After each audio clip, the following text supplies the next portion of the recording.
మత్తయి, mark, లూకా, యోహాను ఈ 4 సువార్తల్లో ఇన్ని సంవత్సరాలుగా మనం వాక్యం బోధిస్తుండగా చాలామంది చాలా క్వశ్చన్లు అడిగారు.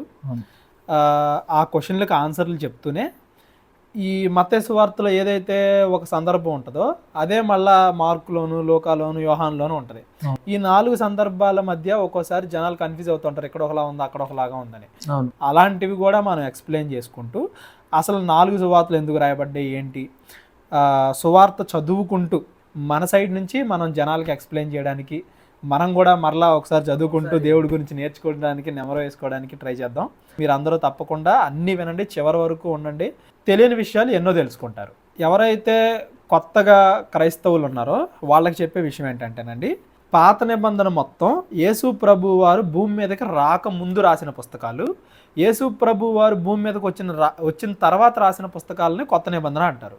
ఆ కొత్త నిబంధనలో ఈ గాస్పెల్స్ అంటే సువార్త పుస్తకాలు 4 ఉంటాయి: మత్తయి, మార్కు, లూకా, యోహాను. ఇవేంటంటే యేసు ప్రభు వారి జీవిత చరిత్రకు సంబంధించిన పుస్తకాలు. ఆయన చెప్పిన బోధలు, ఆయన ఎలా బ్రతికాడు ఏంటి, అవన్నీ కూడా ఈ పుస్తకాల్లో ఉంటుంది. మత్తయి సువార్త 1వ అధ్యాయం 1వ వచనం, అబ్రహాము కుమారుడగు దావీదు కుమారుడైన యేసుక్రీస్తు వంశావళి. ఎందుకని అబ్రహాము తోటి దావీదు తోటి మాత్రమే స్టార్ట్ చేశాడంటే, ఇక్కడ దేవుడు మెస్సయ్యని పంపిస్తాను అని డైరెక్ట్గా అందరికీ అర్థమయ్యేలాగా వాగ్దానం చేసింది ఇద్దరితోటి. ఒకటి అబ్రహాముతోటి, 2 దావీదుతోటి. అబ్రహాముతోటేనేమో నీ సంతానాన్ని ఆకాశ నక్షత్రాల వలె చేస్తాను, ఇలా చేస్తానని చెప్పేసి ఆదికాండం 15వ అధ్యాయంలో ఉంటుంది. దావీదు గారితో కూడా దావీదు చిగురు, నీ సంతానం నుండి వచ్చేవాడు రాజు అవుతాడు అని చెప్పేసి, ఆయన జనాలను రక్షిస్తాడు అని చెప్పేసి దావీదుతో కూడా దేవుడు వాగ్దానం చేస్తాడు. ఇది 2వ సమూయేలు 17వ అధ్యాయం 12వ వచనంలో ఉంటుంది. మత్తయి సువార్త రాసిన మత్తయి గారు ఏంటంటే, ఆ కాలంలో ఉన్న ఇజ్రాయేలీలకి అందరికి కూడా యేసుప్రభు గురించి చెప్పాలి అన్న ఉద్దేశంతో రాసిన పుస్తకం ఇది. వాళ్ళకి బాగా తెలిసిన వ్యక్తులు ఎవరో అబ్రహాము, దావీదు. మా రాజు అంటేనేమో దావీదు అని చెప్తారు, మా తండ్రి అంటేనేమో అబ్రహాం గారి పేరు చెప్తారు. వాళ్ళ సంతానం నుండే ఈయన వచ్చాడు అంటే వాళ్ళు బాగా నమ్మేటటువంటి వ్యక్తులు ఎవరైతే ఉన్నారో ఆ వంశంలో నుంచి వచ్చినటువంటి యేసుక్రీస్తు జీవితాన్ని గురించి ఇజ్రాయేలీలకి మూలం అబ్రహాం గారు. ఇజ్రాయేలీలు గొప్పగా గుర్తించిన రాజు, ఇలాంటి రాజే మాకు మరలా వస్తేనే కానీ రోమీల నుంచి మమ్మల్ని రక్షించలేడని నమ్మేవాళ్ళు దావీదు. కాబట్టి ఆ 2 పేర్లు ఇజ్రాయేలీల చరిత్రలో చాలా ఏమంటారు ఇంపార్టెంట్. అబ్రహాము ఇస్సాకును కనెను, ఇస్సాకు యాకోబును కనెను. ఈ యాకోబు అనే అతనికి దేవుడు ఇజ్రాయేల్ అని పేరు పెడతాడు. వీళ్ళ సంతానం వీళ్ళంతా. కొత్తగా ఎవరైతే చదువుతున్నారో క్రిస్టియానిటీలోకి వాళ్ళ గురించి చెప్తున్నాను. యాకోబు మరియ భర్త అయిన యేసేపును కనెను, ఆమె యందు క్రీస్తు అనబడిన యేసేపు పుట్టెను.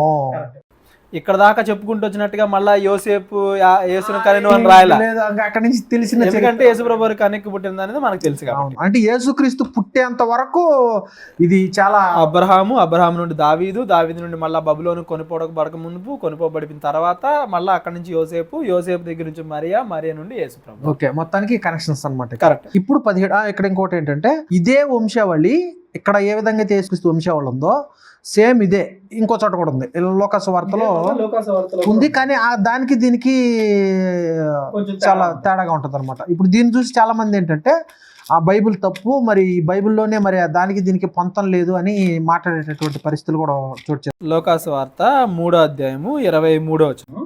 3వ అధ్యాయం మరి ఇక్కడ చాలా తేడా ఉంది కదా, దీని పరిస్థితి ఏంటి?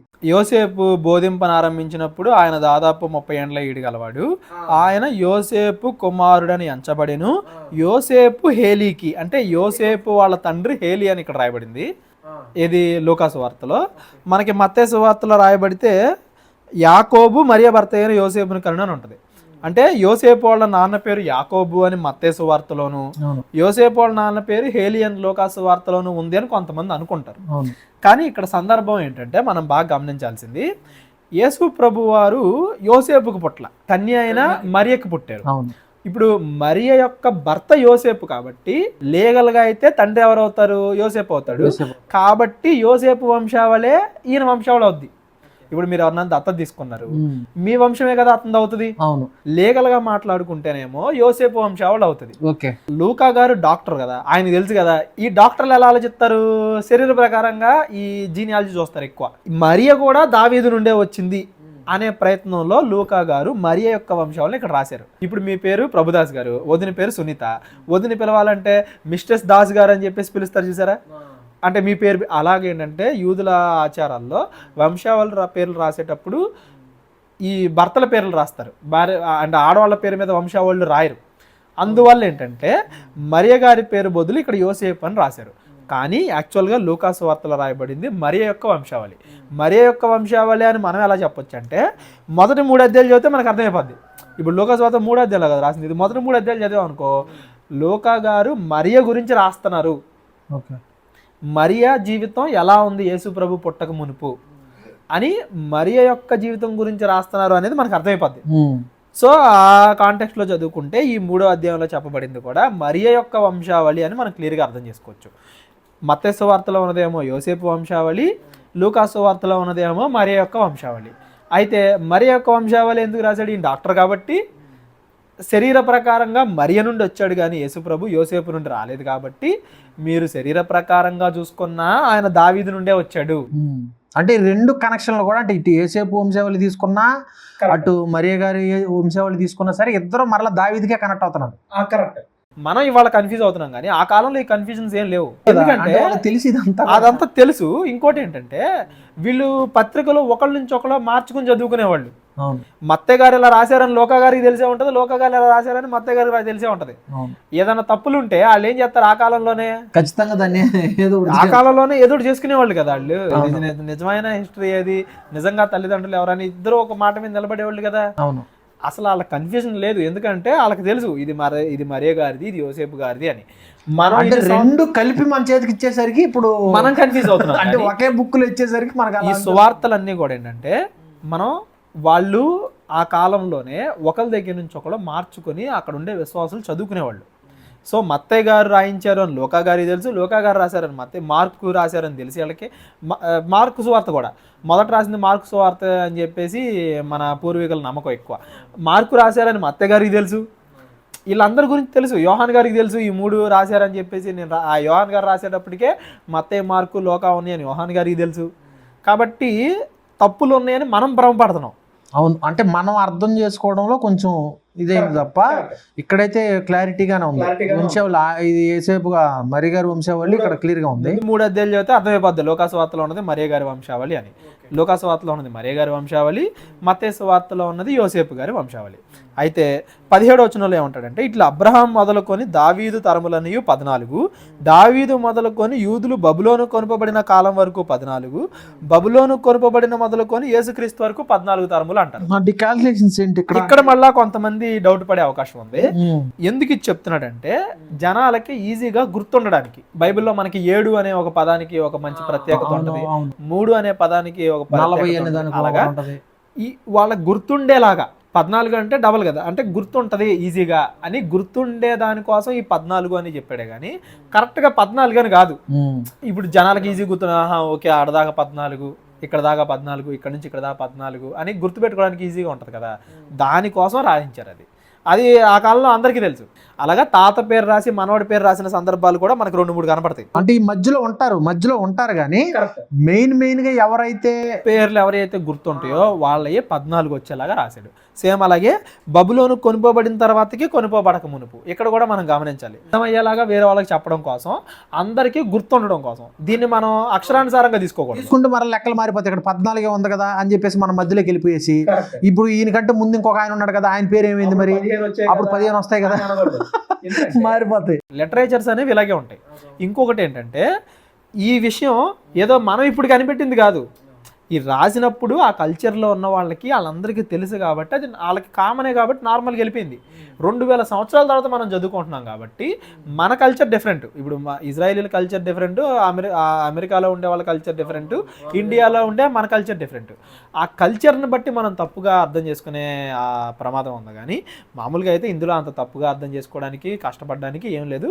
ఊరికే చదువుకుంటూ వెళ్ళిపోతే ఇది ఇందుకోసం రాశారు, ఇది ఇందుకోసం రాశారు అని లిటరల్గా మనకు అర్థమైపోయే విషయాలు ఇవన్నీ కూడా. ఈ వంశావళి దేవుడు రాయించింది బైబిల్ చారిత్రక ఆధారాల గురించి, అంతేగాని మనం ఇప్పుడు వాటిని బట్టి వాటి మీద ఇచ్చేసి వాటి దగ్గర నుంచి మనం నేర్చుకోవడానికి ఏం లేదు. అసలు యాక్చువల్గా మత్తయి సువార్త మనం నేర్చుకోదగిలింది స్టార్ట్ అయ్యేది ఎక్కడి నుంచి అంటే 18వ వచనం నుండి ఈ ముందుదంతా కూడా ఏంటంటే దీని యొక్క అథెంటిసిటీ, ఓకే, హిస్టారికల్గా ఇది ఎంత యాక్యురేటు, యేసు ప్రభు వారు హిస్టారిక్ పర్సన్. ఆల్రెడీ మనం క్రిస్మస్ డౌట్స్లో యేసు ప్రభు వారు హిస్టారిక్ పర్సన్ అని ఎవిడెన్సెస్ చూపించాం. అలా ఒక ఎవిడెన్స్ చూపించడానికి ఈ వంశావళి మొత్తం రాయబడింది. నిజానికి మనది ఎక్కడి నుండి స్టార్ట్ అవుద్ది?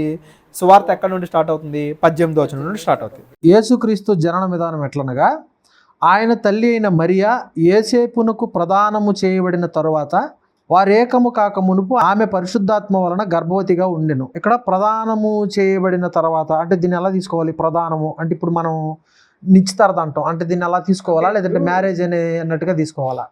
మ్యారేజ్, వివాహం అనే దానికి బైబిల్లో దేవుడు ఒక విధానం అయితే పెట్టల. కల్చర్స్ ఒక్కొక్కరి ఒక్కోలా ఉంటాయి. ఇప్పుడు మన దగ్గర తాళి కడితేనే పెళ్ళి, ఎక్కడైనా ఊరికే తాళి కట్టేసినా పెళ్ళి అయిపోయింది అంటారు, నిశ్చితార్థం ఉన్నా లేకపోయినా. అంటే దేశాన్ని బట్టి, కల్చర్ని బట్టి పెళ్ళి అనే కాన్సెప్ట్ అనేది, ప్రొసీజర్ అనేది మారిపోతా ఉంటుంది. అంతే తప్ప మనం ఇప్పుడు మన దేశంలో ఎలా ఉంది, తాళి కడితేనే పెళ్ళి అన్నామని చెప్పేసి దీన్ని తీసుకెళ్లి మళ్ళీ ఇంకో దేశానికి అప్లై చేయడం, అక్కడ పద్ధతులను ఇక్కడ అప్లై చేస్తే అపార్థాలు అయిపోతాయి. కరెక్ట్. ఈ ఇజ్రాయేలీలు ఈ కల్చర్కి వచ్చేసరికి ప్రధానం అంటే ఒక రకంగా మన భాషలో చెప్పాలంటే నిశ్చితార్థం అని చెప్పొచ్చు. అందుకే ట్రాన్స్లేషన్ చేసేటప్పుడు ప్రధానం అని రాశారు. అంటే మనకు అర్థమయ్యే భాష. వాళ్ళ కాలంలో ప్రధానం అని చేయబడిందంటే ఇజ్రాయెల్ కల్చర్ లో ఆల్మోస్ట్ ఇంకా భార్యే. వారు ఏకము కాకమునుపంటే వాళ్ళు కలవక ముందు శరీర ప్రకారంగా, అంతేగాని పెళ్లి కుదిరిన తర్వాత జనరల్ గా ఇక్కడ మన సైడ్ అయితే ఏమంటారు, పెళ్లి అయిన తర్వాత ఫస్ట్ నైట్ అనేది అంటారు. ఇక్కడ ప్రధానం అనే దాన్ని మనం మ్యారేజ్ లాగా తీసేసుకోవచ్చు వాళ్ళకి. అందుకే కింద 19వ వచనంలో ఆమె భర్త అయిన యోసేపు అని రాయబడింది. ఎందుకు భర్త? ఇప్పుడు ఓన్లీ పెళ్లి అవ్వలేదు కాకపోతే భర్త అని రాయకూడదుగా. ప్రధానం అనే దాన్ని ఏమంటారు, పెళ్లి కింద తీసేసుకోవచ్చు మనం. ఇవాళ దానికి ఆధారం ఏంటంటే ఇక్కడ ఆమె భర్త అయిన రాయబడింది కాబట్టి కరెక్ట్. అంటే ఇంక భర్త అంటున్నాడు అంటే ప్రధానం అనేది మ్యారేజ్ కింద లెక్క. ఆమె భర్త అయిన ఎందుకు ప్రధానం అని రాశారు, ఎందుకు ఇలా రాయలేదు అంటే వాళ్ళు ఇంకా కలవలేదు అని మనకి చెప్పడానికి.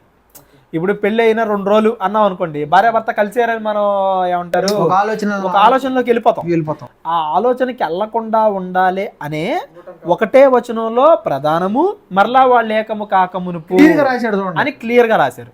ఇప్పుడు ఇది ఇక్కడ అపార్థం అయిపోయే పరిస్థితులు ఉన్నాయి జనరల్ గా అయితే. ఇప్పుడు పెళ్లి అయిన కొంతకాలానికి అన్నాం అనుకోండి, ఆటోమేటిక్ గా మనం అపార్థం చేసుకుంటాం. ఇంకేం పెళ్లి అయిందంటే నెక్స్ట్ ఇంక ఫిజికల్ కనెక్షన్ అనేది ఉంటది భార్యాభర్తలు అన్నమాట అని జనరల్ గా అనుకుంటాం. అలాంటి ఆలోచన మనకి రాకూడదు అన్న ఉద్దేశంతో ఒకే వచనంలో ప్రదానము చేయబడిన తర్వాత వారేకము కాక మునుపు అని రాశారు. ఒకవేళ మన లెక్కల ప్రకారం పెళ్లి అవ్వలేదని తీసుకున్నాం అనుకోండి, భర్త అని రాయకూడదు కింద. ఆమె భర్త అయిన యోసేపు నీతిమంతుడయ్యుండి ఆమెను అవమానపరచనొల్లక రహస్యముగా ఆమెను విడనాడను ఉద్దేశించెను. ఇక్కడ మళ్ళీ నన్ను కొంతమంది అడిగారు ఏంటంటే, ఇప్పుడు భార్యను వదిలేద్దాం అనుకున్నాడు ఆయన, అప్పుడు నీతిమంతుడు ఎలా అవుతాడు అని చెప్పేసి కొంతమంది జనరల్గా వస్తుంది. కానీ ఇక్కడ కాంటెక్స్ట్ అర్థం కావట్లేదు వాళ్ళకి. ఏంటంటే అసలు ఇజ్రాయేలీల చరిత్రలో భార్య వ్యభిచారం చేస్తే రాళ్లతో కొట్టి చంపేయచ్చు. అవును, అది ఆ నియమం అనేటటువంటిది ఉంది. కానీ ఇప్పుడు మీరు ఒకసారి ఆలోచించండి, ఎవరైనా కానీ వదిలేస్తే ఎవరిని తప్పు అనుకుంటారు? యోసేపునే తప్పు అనుకుంటారు. ఎందుకంటే వాళ్ళకి ఆల్మోస్ట్ పెళ్ళి అయిపోయింది. ఇప్పుడు ఆమె గర్భవతి అయిందంటే ఎవరైనా ఏమంటారు? యోసేపే అంటారుగా. ఈయన వల్లే అనుకుంటారు కదా. అక్కడ దేవదూత మాట్లాడింది వీళ్ళిద్దరికే తెలుసు. కరెక్ట్. ఇక్కడ యోసేపు మరి గారికి వచ్చింది చెప్పింది దేవదూత. ఇప్పుడు యోసేపు ఎంత కన్ఫ్యూజ్ అయ్యి ఉంటాడు, ఎంత మదనపడి ఉంటాడంటే ఆమె గర్భవతి అయింది, ఈయనకి ఏం చేయాలో అర్థం కావట్లా. అలాగని ఏమంటారు, ధర్మశాస్త్ర ప్రకారంగా వెళ్దాం, రాళ్లతో అందరికీ చెప్పి పంచాయతీ పెడదామా అంటే తెలుసు ఈయనకి మరియ మంచిదే అని. ఆవిడ ఎలా తప్పు చేస్తుందో, ఆవిడ మంచిది తెలుసు. ఏదో జరిగింది అని అనుకుంటున్నాడు కానీ ఏం జరిగిందో తెలియట్లేదు దీనికి. అక్కడ గ్యాప్ లేదు. మళ్ళీ మనం ఇక్కడ గమనించాలి. మనం అనుకుంటాం చాలా రోజులు గ్యాప్ ఉంది అనుకుంటాం. ఎప్పుడైతే ఆమె గర్భవతి అని తెలిసిందో, ఎప్పుడైతే ఈయన మనసులో ఆలోచన వచ్చిందో, అప్పుడే దేవుడు దేవదూతను పంపించేస్తాడు. ఆయన ఉద్దేశించను అంటే అంటే ఆలోచిస్తున్నాడు ఇంకా ఆయన. అవును, అంటే వదిలేద్దామా, అసలు ఇది గొడవ ఏం లేకుండా నేను వెళ్ళిపోతాం. ఆయన నింద ఆయన మీద వేసుకుంటున్నట్టే లెక్క ఒక రకంగా. ఎందుకంటే ఎవరైనా కానీ ఈయన వెళ్ళిపోతే మరియ గర్భవతి అనే కారణం ఎవరంటారు? ఈయనే అంటారు కదా, యోసేపుని అంటారా, ఇంకెవరినన్నా అంటారా? ఒకవేళ సింపుల్ గా వచ్చి నేను పరిశుద్ధాత్మలో గర్భం ధరించిన కూడా అది నమ్మశక్యంగా ఉందా జనాలకి? ఆ టైంలో జనాలు అర్థం చేసుకోరు కదా. ఈయన కన్ఫ్యూజన్లో పడిపోయాడు. ఆ కన్ఫ్యూజన్ని దేవుడు, భార్యాభర్తల మధ్య కన్ఫ్యూజన్ అనేది చాలా ఏమంటారు అనర్థాలుగా దారితీసింది. ఎప్పుడైనా భార్యాభర్తల మధ్య చిన్న కన్ఫ్యూజన్ అని వచ్చిందంటే కూర్చుని మాట్లాడేసుకుని దాన్ని అక్కడతో అంతే. అది జరిగిందా లేదా, ఒకవేళ జరుగుంటే క్షమాపణలో. పోస్ట్ పోన్ చేశామా ఇబ్బందులు తేడాలు వచ్చేస్తాయి. ఎందుకు యోసేపు నీతిమంతుడని రాయించారు ఇక్కడ? ఆయన కన్ఫామ్గా మరీ తప్పు చేసింది అని నమ్మలా. నమ్మితే కనుక ఒకవేళ రాళ్ళతో కొట్టి పంచాయతీ పెట్టించి చంపి అలా వెళ్ళిపోయాడు ఆయన. ఆ మార్గాన్ని ఆయన ఎంచుకోవాలి. అలాగని ఈయనకి ఏం జరిగిందో అర్థం కాల. ఇప్పుడు మీరు ఒకసారి ఆలోచించండి, వీళ్ళ కల్చర్ అదే కదా. యోసేపు గారి వంశం ఏ వంశం? దావీదు గారి వంశమే కదా. మన వంశంలోనే దేవుడు రాజుని పంపిస్తానన్నాడు అని అందరూ చదువుకుంటూ ఉండేవాళ్ళ కదా. మీద కొంత అవగాహన ఉంది, కానీ కళ్ళ ముందు కనబడేదాన్ని నమ్మలేకపోతే ప్రాక్టికల్ దాన్ని, ఎందుకంటే తీసుకోవడం చాలా కష్టమైన పని. భార్య ఇప్పుడు వేరే వాళ్ళ దగ్గర జరిగిందంటే వేరు, భార్య దగ్గర జరిగిందని తీసుకోవడం అనేది చాలా వేరు.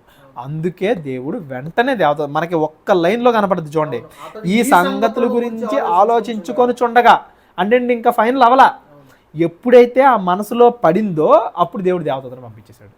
ఇది మనకేంటంటే ఇంపార్టెంట్.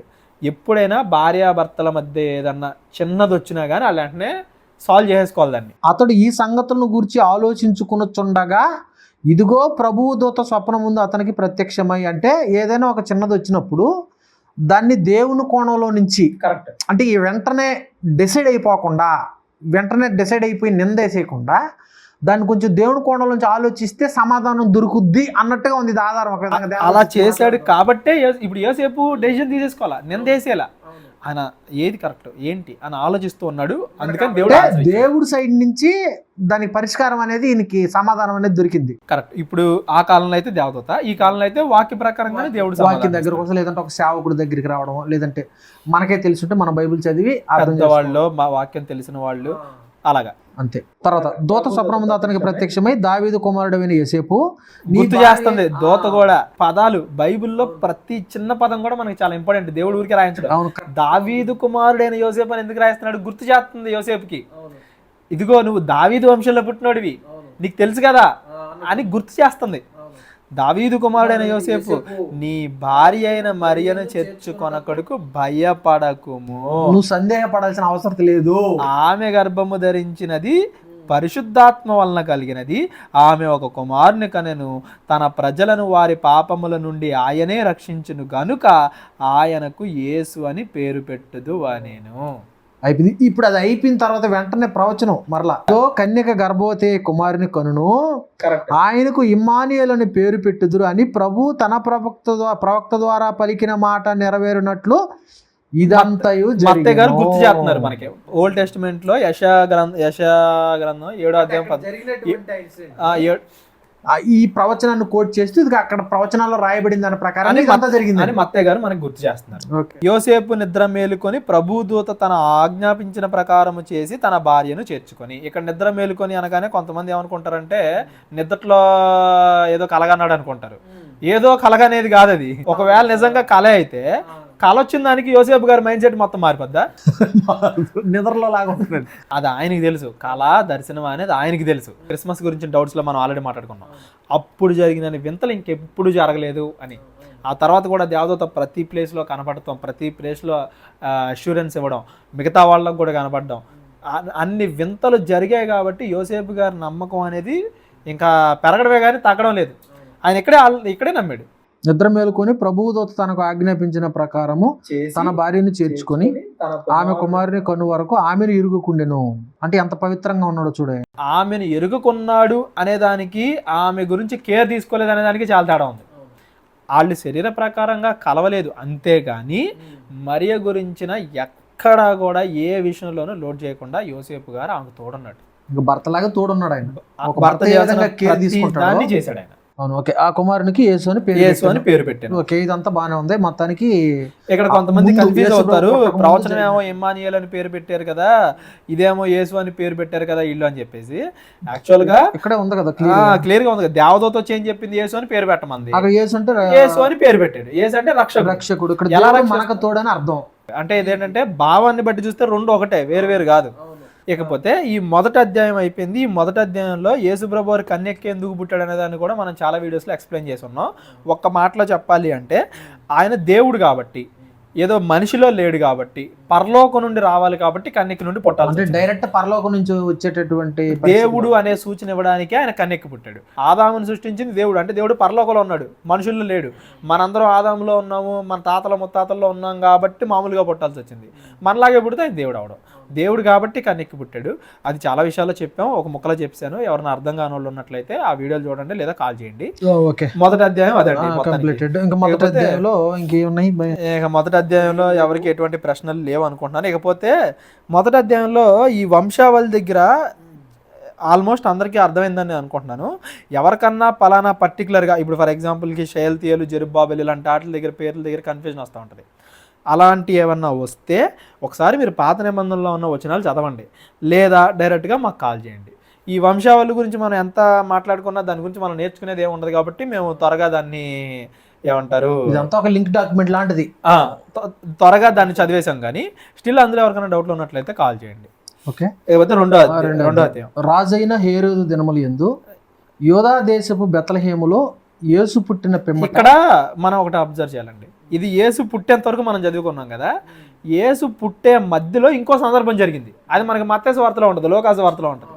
ఇక్కడ పుట్టేసాడని మనం చదువుకున్నాం. ఈ వంశావళి దగ్గర ఇప్పుడు ఆమె గర్భవతి అయి ఉన్నప్పుడు యోసేపుకి తెలిసింది.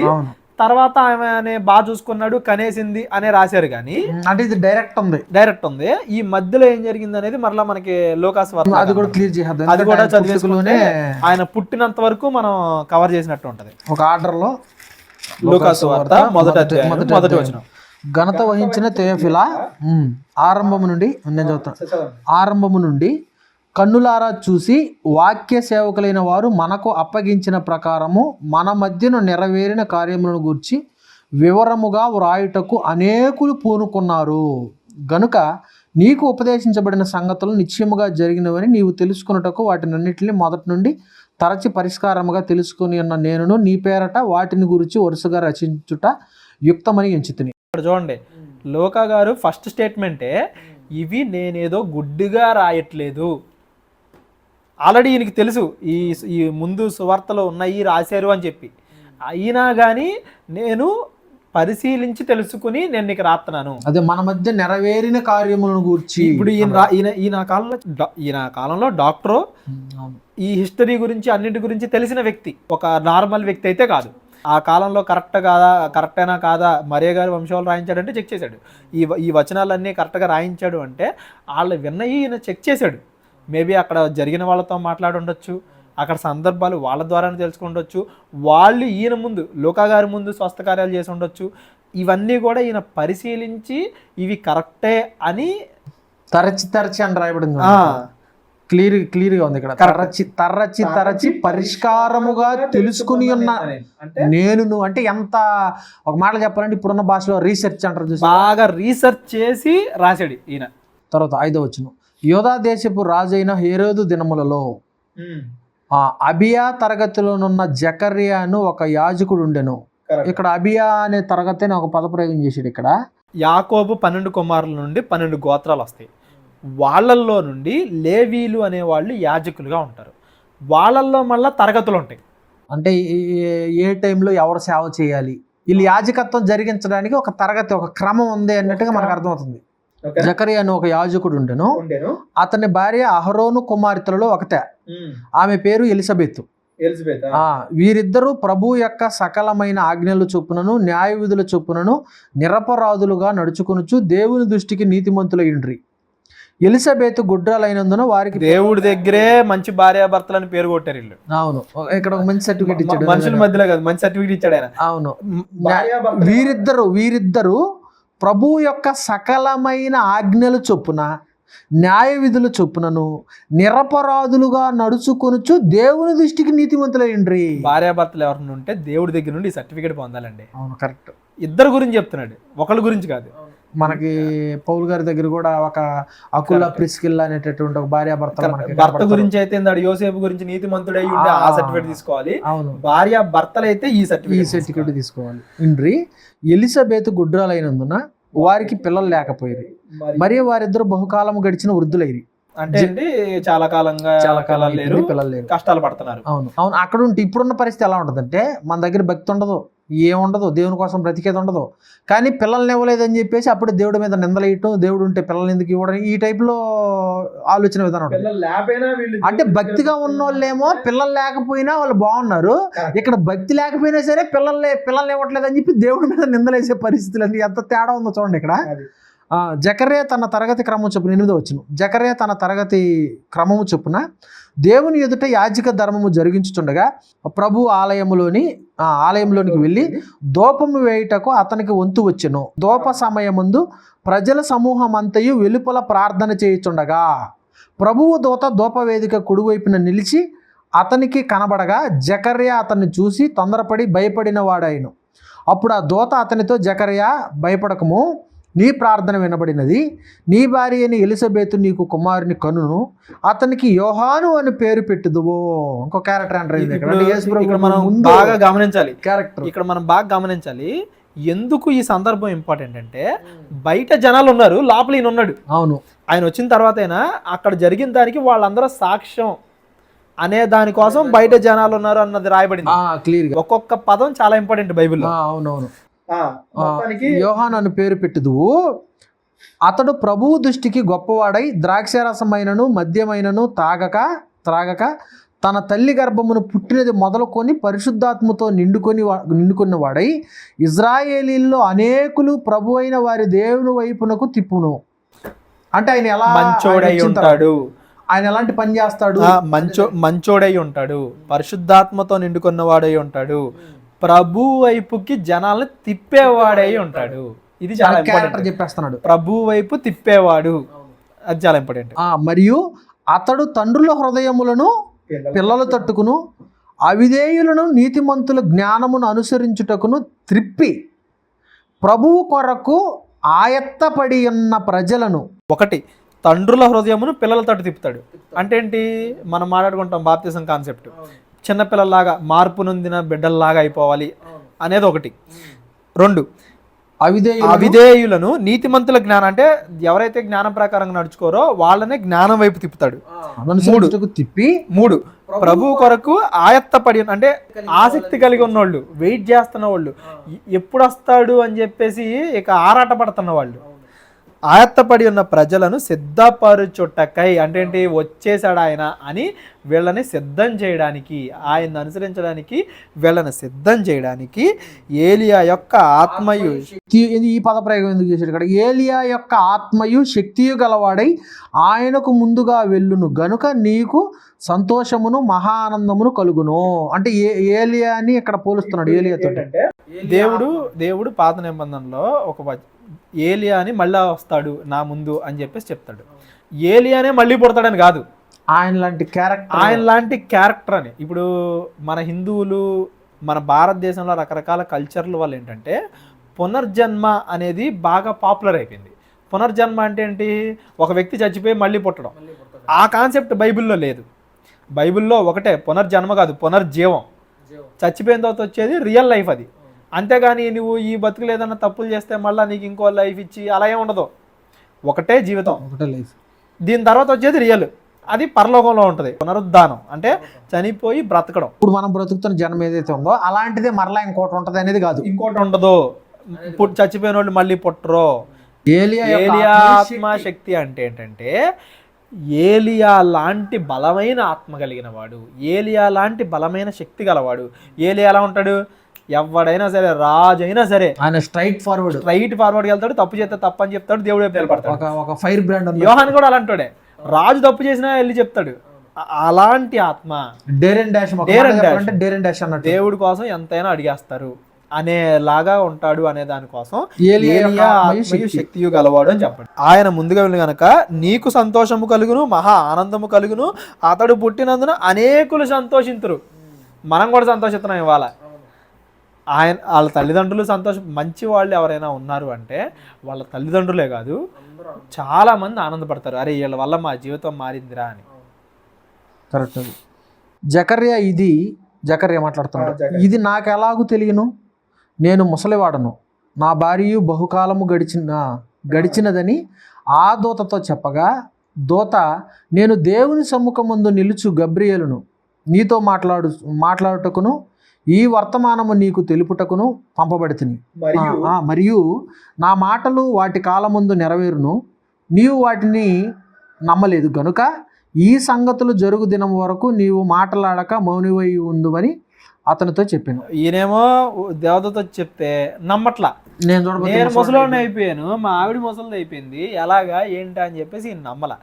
ఆయన నమ్మలేదు కాబట్టి అప్పుడు దేవదూత వచ్చి వాటిని అవి జరిగేంత వరకు నువ్వు మౌనంగా, అంటే నువ్వు మోగోడు అయిపోతావు అని చెప్పి, అదే గుర్తు. ఇది శాపం కాదు. ఇప్పుడు మనం గమనించాలి, ఇదేంటంటే వేరే గ్రంథాల్లో ఉన్నట్టు బైబిల్లో శాపం కాదు ఇది. ఇదేంటంటే ఇందాక నేను చెప్పాను, బయట ప్రజలు ఉన్నారు, లోపల ఈయన ఉన్నాడని చెప్పాను చూసారా, వాళ్ళందరికీ సూచన అన్నట్టు దేవుడు చెప్పింది చెప్పినట్టుగా జరుగుద్ది. దానికి అప్పటి వరకు ఈయన మౌనం అనేది, ఈయన మోగవాడై ఉంటాం అనేది సూచన, సాక్ష్యం. అప్పుడు ఆయనకు అర్థమైపోద్ది కదా ప్రాక్టికల్గా. ఇప్పుడు ఇక్కడ జరుగుతున్న కన్వర్జేషన్ ఏంటి, దేవతతో చెప్తుంది, ఈయన నమ్మట్లా. సరే నువ్వు నమ్మట్లేదు కాబట్టి ఇదిగో నువ్వు మోగడం అయిపోతావు అన్నప్పుడు జనరల్గా ఈయన నాకు శాపం ఇచ్చావని ఫీల్ అవ్వడు కదా, ఓ నిజమే కదా ఇది, అందుకే నా వాయిస్ కూడా పోయిందని ఫీల్ అవుతాడు కదా. ఎప్పుడు డౌట్ వచ్చినా నా వాయిస్ పోయింది కదా, ఎప్పుడు వస్తుంది మళ్ళీ వాయిస్? అది మనం చదివితే ఆయన పుట్టినప్పుడు, యోహాను గారు పుట్టినప్పుడు వస్తుంది. అక్కడ చూడండి ఎంతమంది ఉంటారు, వాళ్ళందరికీ కూడా ఇది దేవుడు చేస్తున్న కార్యం అని అర్థం అవుతుంది. ఇక్కడ కింద కూడా వాళ్ళకి చూడు ఎలా కనిపిస్తుందా, వాటిని నమ్మలేదు కనుక ఈ సంగతులను జరుగు దినం వరకు మాటలాడక మౌనివై ఉంది అని అతనితో చెప్పాను. ప్రజలు జకర్యా కొరకు కనిపెట్టుచుండ్రు, అంటే బయట ఉన్నారు, లోపల ఉన్నాడు ఆయన, కనిపెట్టుచుండి ఆలయమునందు అతడు ఆలస్యం చేసినందుకు ఆశ్చర్యపడి రేటు ఇంకా రాలేదని వెయిట్ చేస్తున్నాడు. అతడు వెలుపలికి వచ్చినప్పుడు వారితో మాటలాడలేకపోయినందున ఆలయమందు అతనికి దర్శనము కలదని దర్శనము కలిగినదని వారు గ్రహించిరి. అప్పుడు అతడు వారికి సంజ్ఞలు చేయిచు మోగవాడై ఉండెను. అతడు సేవ చేయు దినములు సంపూర్ణమైనప్పుడు అతడు తన ఇంటికి వెళ్ళెను. అంటే ఎంతమందికి ఇప్పుడు యేసుప్రభువు వారు పుట్టినప్పుడైనా, బాప్తిస్మం ఇచ్చే యోహాను పుట్టినప్పుడైనా ఎన్ని జరుగుతున్నాయి చూడండి. ఇది దేవుడు చేసే కార్యమే అని దేవుడు ప్రతి చోట ప్రూవ్ చేసుకుంటూ వస్తున్నాడు. 24 వచనం, ఆ దినములైన పిమ్మట అతని భార్య ఎలిజబెతు గర్భవతి అయి, అంటే కొంతకాలం తర్వాత, మనుషులలో నాకుండిన అవమానము తీసివేయుటకు నన్ను కటాక్షించిన దినములలో ప్రభువు ఇలాగునే చేసిననుకుని 5 నెలలు ఇతరులు కంటబడకుండా ఉండెను. ఈ 5 నెలలు ఆమె ఇతరులకు ఎందుకు కనబడలేదు అంటే, 5 నెలల తర్వాత అయితే అందరికీ తెలుస్తుంది నా గర్భం నిలబడిద్ది అని, ఇది దేవుడు చేశాడు అని. అప్పటి వరకు ఇదని, ఇప్పుడు ముందే ఏంటంటే జనాలు రకరకాలుగా అనుకుంటారు అన్న ఉద్దేశంతో, అంటే జనాలు అనుకుంటారని ఏమీ లేదు, ఆనందపడుతుంది. అంటే జనాలు దాన్ని తీసుకోలేరు కాబట్టి అలాంటి పరిస్థితుల్లో కొద్ది రోజులు ఆమె అలా ఉండాల్సినటువంటి పరిస్థితి. 6వ నెలలో గబ్రియలు దూత గలిలయలోని నజరేతు ఊరిలో దావీదు వంశస్థుడైన యోసేపు అనే ఒక పురుషునికి ప్రదానము చేయబడిన కన్యక యొద్దకు దేవుని చేత పంపబడిన, అంటే ఇదే మనం కనెక్షన్. అక్కడ ఇది మనం మత్తయి సువార్తలో చదువుకున్నాం కదా, నీవు గర్భం ధరిస్తావని చెప్పిన దేవదూతే అక్కడి నుంచి ఇక్కడికి వచ్చింది. వీళ్ళు వేరే ప్లేస్ లో ఉన్నారు, వీళ్ళు వేరే ప్లేస్ లో ఉన్నారు. మనం ఇక్కడ ఇది గమనించాలి. అయితే యేసు ప్రభు వారి కన్నా యోహాను గారు 6 నెలలు పెద్దవాళ్ళు అనేది మనకి బైబిల్ చెప్తుంది. అంటే 6వ నెలలో గబ్రియేలుని దేవదూత గలిలయలో నజరేతు ఊరిలో దావీదు వంశస్థుడైన యోసేపు అనే ఒక పురుషునికి ప్రదానము చేయబడిన కన్యక యొద్దకు దేవుని చేత, అంటే 6 నెలల తర్వాత. అంటే యోహాను గారికి యేసు ప్రభు వారికి 6 నెలలు గ్యాప్ ఉంది. అంటే యోహానుగా ఎలిజబెత్ గారు గర్భం ధరించిన నాట నుంచి 6 నెలలు తర్వాత మరి దగ్గరకు వచ్చింది. అప్పుడు 6 నెలలు గ్యాప్. అంటే ఈయన యోహాను గారు గర్భాన్ని పడినటువంటి 6 నెలలకి యేసు ప్రభు మరి గారు గర్భాన్ని పడ్డట్టు. ఇక్కడ కొంతమంది ఏంటంటే మరీ గర్భవతి అయింది, అందరూ ఆమెని ఇలా చూస్తారు అలా చూస్తారు అని ముందే ఊహించుకుంటారు. 3 నెలల తర్వాత కాదు దేవదూత కనబడి నువ్వు గర్భవతి అని చెప్పింది. గర్భవతి అయిన తర్వాత దేవదూత చెప్పలా, గర్భవతి అవ్వక ముందు కదా నువ్వు కంటావు, నువ్వు ఇలా అవుతావు, నువ్వు గర్భవతి అవుతావు అని చెప్పేసి అందరికీ తెలియడానికన్నా ముందే మరి గారికి తెలిసింది దేవదూత ద్వారా, జకర్యా గారికి తెలిసింది, ఎలిజబెత్ గారికి తెలిసింది, యోసేపు గారికి కూడా తెలిసింది. అంటే ఫస్ట్ దేవదూత యేసుక్రీస్తు పుట్టుకకి సంబంధించిన ఇన్ఫర్మేషన్ అనేది ఎలిజబెత్ గారికి, వాళ్ళ హస్బెండ్కి, మరీ గారికి, ఏసేపుకి, అంటే వీళ్ళు నలుగురికి ఫస్ట్ ఇన్ఫర్మేషన్ ఒక మాట చెప్పాలి. అంతేగాని అందరికి తెలిసిపోయి అందరూ ఏదో పెద్ద రచ్చరచ్చ చేసేస్తే ఆ ప్రెజర్ వల్ల చేసుకున్నాడు, లేదా ఆ ప్రెజర్ వల్ల వీళ్ళు ఏదో అయిపోయారు, ఆ ప్రెజర్ వల్ల ఏమంటారు అని కాదు. తర్వాత తెలిసింది, చెప్పిన తర్వాత గర్భం. నేను అనుకుంటాం ఏంటంటే మరియే వెళ్ళి యోసేపుకి చెప్పింది, ఇలా నాకు దేవదూత కనపడింది, నేను గర్భవతి అయ్యాను అని చెప్పి మరియే వెళ్ళి యోసేపుకి చెప్తే, యోసేపు అది నమ్మకపోతే మరియే చెప్పింది, అప్పుడు దేవదూత యోసేపుకి కూడా కనపడింది. అంతేగాని ఏమంటారు ఇదే అందరికి తెలిసి రచ్చ జరిగిన విషయం కాదు. జరిగిపోయి తర్వాత అక్కడ బయట నుంచి వచ్చిన మాటలు ఈయన విని అప్పుడు ఆలోచించుకున్న సందర్భం కాదు. కరెక్ట్. ఇప్పుడు సామాన్యంగా కొంతమంది హేళన చేసేవాళ్ళు హిందువులు, వాళ్ళు ఎలా చేస్తారు, వాళ్ళు అసలు బైబిల్ చదవలేదని దాని అర్థం. ఎలా అంటే 3 నెలల తర్వాత ఏమంటారు వాంతులు అవుతుంటే అందరు గుర్తిస్తే అప్పుడు భయపడి వెళ్ళిపోయి అప్పటికి ఎలాగో వేరే వాళ్ళ ద్వారా యోసేపుకి తెలిసింది. ఇవన్నీ కలుపుతాలు.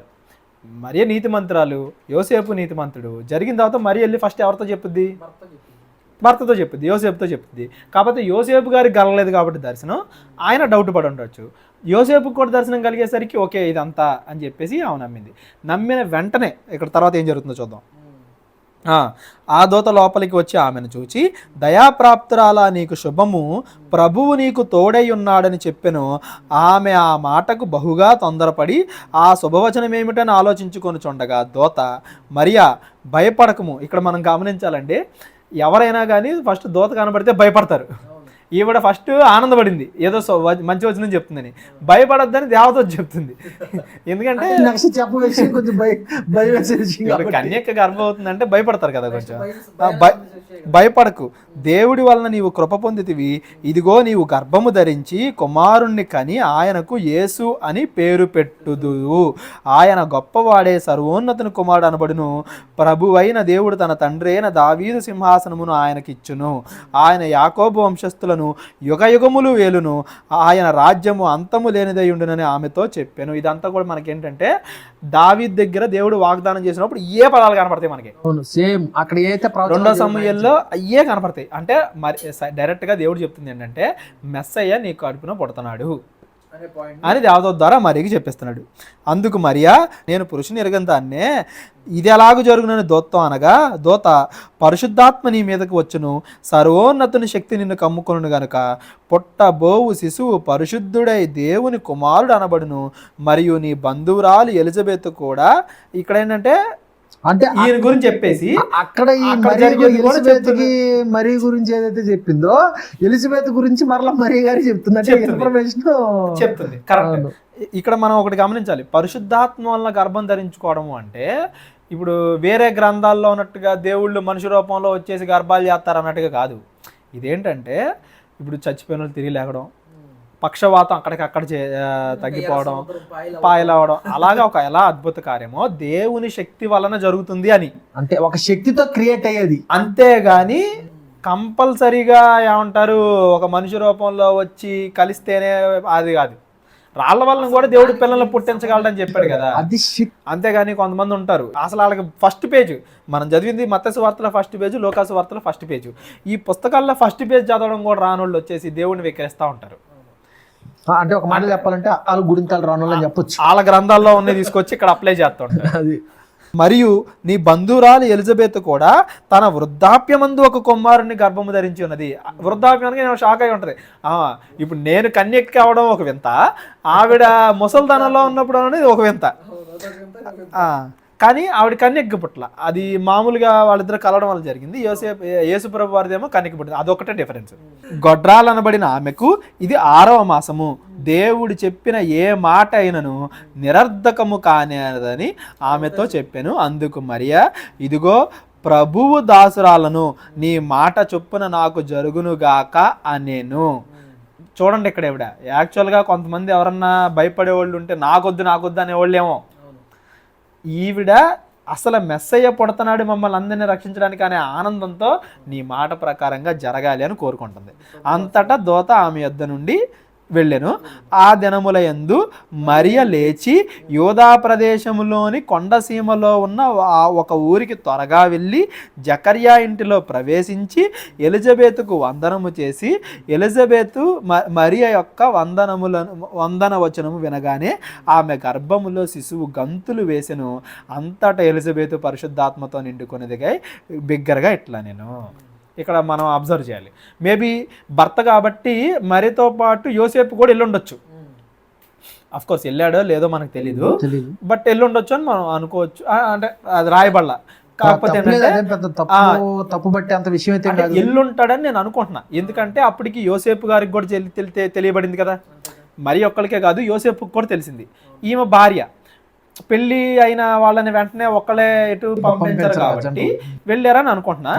అక్కడ జకర్యా గారు, ఎలిజబెత్ గారు, ఇక్కడ మరియా యోసేపు మాట్లాడుకుంటుంటే వాళ్ళ సంభాషణ ఎలా ఉంటుందని వచ్చి మాట్లాడినప్పుడు నాకు దేవదత్త కనపడింది, నాకు దేవదత్త కనపడింది, నాకు ఎలా చెప్పింది, నీకు ఎలా చెప్పిందా, నీకు ఎలా చెప్పుంటాడు. జకర్యా గారు అసలు మాట్లాడలేక ఆయన ఇలా సైకిల్ చేస్తుంటాడు. ఆయన మాట్లాడుకుంటే వీళ్ళు ముగ్గురు మాట్లాడుతుంటే మేబీ ఆయన ఏమనుకుని ఉండొచ్చు, ఏంటి మీరు అందరు నమ్మేశారా, నేను నమ్మలేదు కాబట్టి నేను వాయిస్ పోయింది. అంటే ఇమాజినేషన్ చేసుకోవడానికి ఆ సందర్భం బాగుంది. ఆ నలుగురు కూర్చుని నాకు దేవదత్త కనపడింది, నాకు కనపడింది, నాకు కనపడింది, నలుగురికి కదా. అప్పుడప్పుడు డౌట్లు, ఇప్పుడు మనకు కూడా జనరల్ గా కొన్ని డౌట్లు ఉంటాయి. నలుగురు కూర్చొని మాట్లాడుకున్నప్పుడు నేను ఇలా అనుకున్నాను, ఆ రోజు నాకు వచ్చింది ఆ డౌట్, ఓకే నాకు ఇప్పుడు క్లియర్ అయింది. దెబ్బగా ఆ టైంలో ఈవిడ పరిశుద్ధాత్మతో నిండుకొని మాట్లాడడం అనేది ఇంకా అలా గొప్ప గుర్తుండిపోయే సంఘటన.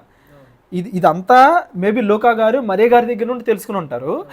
అది అందరికీ అవసరం అన్న ఉద్దేశంతో రాశారు. మళ్ళీ ఈయన మత్తయి సువార్తలో లేని ఇన్ఫర్మేషన్ కూడా ఈయన రాయడానికి గల కారణం అది. ఇప్పటికి లూకా గారు రాసే ఆర్డర్ లో ఉన్నదాన్ని అక్కడ రాయబడిన మ్యాటర్, దానికి ముందు జరిగిన ఏ మ్యాటర్ అయితే ఉందో అది మరుగున పడకుండా దాన్ని కూడా ఆయన బయట పెట్టి రాశాడు. కరెక్ట్, క్లియరెన్స్ ఆర్డర్ సెట్ చేశాడు. మత్తయ్య గారిది ఈయన ఆల్రెడీ ముందు తెలిసి ఉంటది కదా, మత్తయ్య గారు ఇలా సువార్త రాశారని, ఇది ఇన్ఫర్మేషన్, ఇది కంపల్సరీగా ఉండాలి అని ఇది కూడా ఈయన యాడ్ చేశాడు. ఇవేంటంటే కాంట్రడిక్షన్స్ కాదు. మత్తయ్య గారు డైరెక్ట్గా దేవదత్త కనబడింది, తర్వాత మరియ నమ్మింది, తర్వాత యోసేపు గారు నమ్మారు, తర్వాత యేసుప్రభు పుట్టేశారని 9 నెలల్ని 2 లైన్లు రాశారు. ఆ మధ్యలో ఏం జరిగిందని ఎక్స్ట్రా ఇన్ఫర్మేషన్ అది ముందు జరిగినటువంటి లోకాలో ఉంది. సువార్తలన్నీ కూడా ఆల్మోస్ట్ ఇలాగే ఉంటాయి.